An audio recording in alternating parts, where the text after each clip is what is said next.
Olá, povo de Deus, terça-feira da 12ª semana do Tempo Comum, 22 de junho de 2021. A nossa reflexão de hoje é a partir de Gênesis 13, 2, de 5 a 18 e de Mateus 7, 12, 14. O capítulo 13 de Gênesis relata a história das divisões de terra entre Abraão e seu sobrinho Ló, aqui identificado genericamente como seu irmão. Abraão cuidou do seu sobrinho órfão com todo o carinho de um pai. Acontece que ambos enriqueceram e a riqueza acabou provocando concorrência de sabores entre tio e sobrinho e também entre seus criados pastores. O espaço vai se tornando estreito demais para o gado de Abraão e para o gado de Ló. Antes que se deteriorasse de vez o relacionamento entre eles, Abraão chamou seu sobrinho e lhe propôs a separação, permitindo a Ló que escolhesse a porção de terra que quisesse. Ló escolheu aquilo que lhe pareceu mais produtivo, terras próximas do Jordão, terras bem irrigadas, portanto. O escritor sagrado já adianta que essa terra escolhida por Ló será destruída, pois é a terra onde estão edificadas as cidades de Sodoma e Gomorra.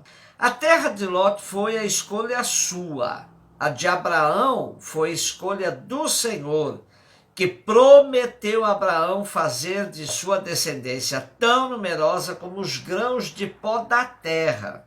E assim Abraão foi morar junto ao carvalho de Mambré, que está em Hebrom, e ali construiu um altar ao Senhor. O trecho de hoje nos revela que, mesmo havendo tanto carinho de Abraão pelo seu sobrinho órfão, a relação entre os dois não conseguiu superar os conflitos surgidos por causa do enriquecimento dos dois. É impressionante como a riqueza é inversamente proporcional ao bom relacionamento. Quanto mais ricos em propriedades, mais pobres em humanidades. O simbolismo da construção de um altar quer indicar que a terra é posse de Deus. Assim, Abraão se abre a todas as bênçãos que Deus lhe reserva. Todas as perícopes que relatam os primórdios do povo de Israel e têm seus patriarcas como protagonistas, apresentam uma mistura de dados históricos e idealizações, que passaram por um longo tempo de tradição oral antes de se tornarem textos. Uma série de pequenos relatos fáceis de serem passados de pai para filhos, a fim de preservar a memória histórica da presença de Deus na vida do povo. É bastante significativa a convicção de uma fé com raízes profundas na história. Deus vai acompanhando o seu povo em todos os momentos. E a fé vai ganhando fundamentos e raízes históricas.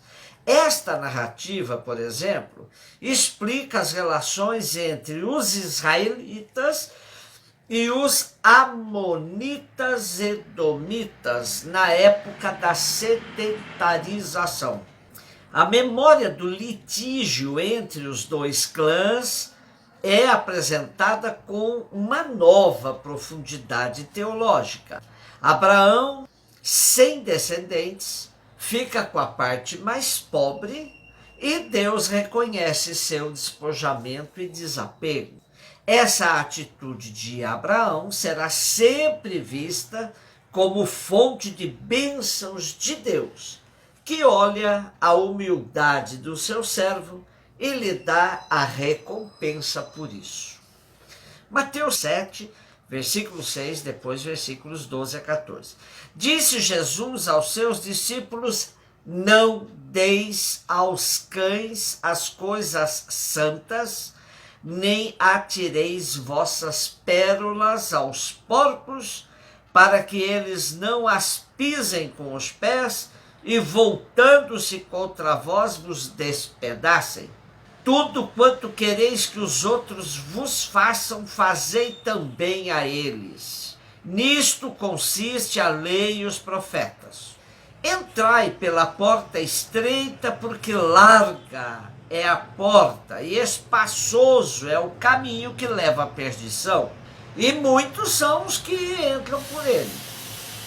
Como é estreita a porta e apertado o caminho que leva à vida, e são poucos os que o encontram.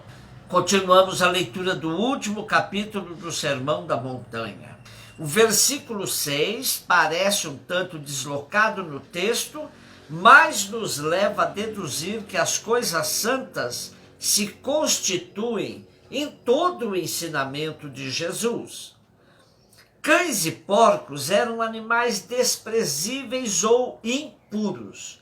Sabemos que os judeus tinham em alta conta os critérios de pureza, que chegavam a influenciar e mesmo gerenciar todo o relacionamento humano. Não se deve nem se aproximar de alguém ou algo impuro, pois corre-se o risco da contaminação. Também há quem entenda que, para Jesus, era tempo perdido tentar instruir alguém que se fecha ao seu ensinamento. É perda de tempo.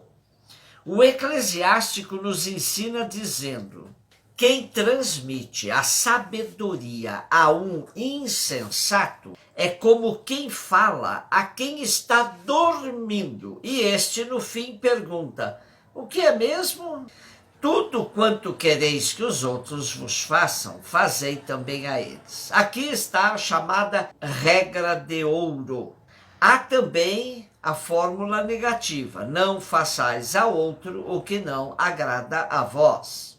Podemos relacionar também ao mandamento de amar ao outro como se ama a si mesmo.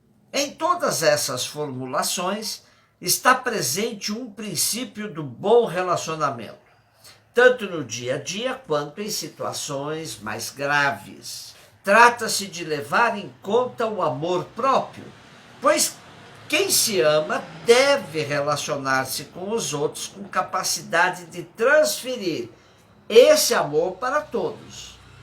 Portanto, não é um amor egoísta, mas um amor que está profundamente relacionado à capacidade de considerar que os outros têm semelhantes necessidades e igual dignidade. Entrai pela porta estreita, porque larga é a porta e espaçoso o caminho que leva à perdição, e muitos são os que entram por ele. Como é estreita a porta e apertado o caminho que leva à vida, e são poucos os que o encontram. Nosso texto de hoje termina com um chamado de Jesus à prática do discernimento. Para escolher os caminhos na vida, precisamos de capacidade de discernir entre as trilhas fáceis e as trilhas que exigem esforço e capacidade de superação. Os textos sapienciais desenvolvem bem o tema de saber escolher os caminhos da vida.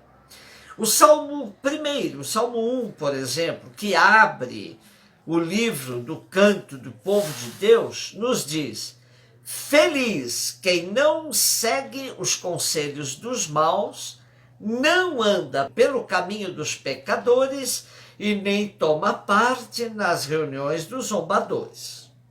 Portanto, saber escolher o caminho, saber escolher a porta que nos leva à vida. Aqui está o segredo. E ainda temos o próprio Jesus se apresentando como porta de salvação, pois ele veio para que tenhamos vida e a tenhamos em abundância. Seguir o conjunto de instruções contido no Sermão da Montanha, de fato, não é para muitos. Por isso, Jesus diz que são poucos os que encontram o caminho da vida. Os caminhos dos gozos fáceis, da alegria passageira, da satisfação imediata, são sempre mais atraentes, mas somos desafiados a encontrar o sentido mais profundo de nossa existência, onde estão o gozo, a alegria e a satisfação mais permanentes. Um beijo no seu coração.